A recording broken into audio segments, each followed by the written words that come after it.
Yung cellphone dyan. What? Pantay talaga kita.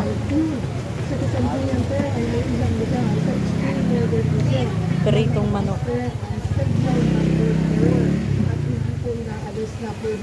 Kumukulong mantika.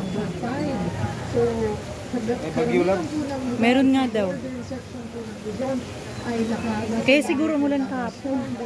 Kaya siguro mulan. Po kayo dyan at mamaya po susubukan natin na makakuha po ng update mula po sa pag-asa. Dito po sa Metro Manila, ito yung lamang panahon pero hindi naman po inaasahan na mas lalalaon po. Wala pa lang. So may init-init pa din. Yung isang tagyo naman na nasa labas po ng Filipino Area of Responsibility ay hindi naman dahil inaasahan na nakakalapit na. But again, patuloy po yung binabantayan ng pag-asa. Ngayong araw po ng Lunes, every Monday, dito po sa Sagot Kita, usapang dakas po tayo mga kapatid. Marami tayong narinig na balita, diba, na sakit,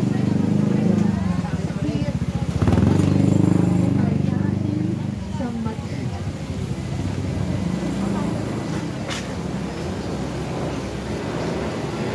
Mahalukhayin.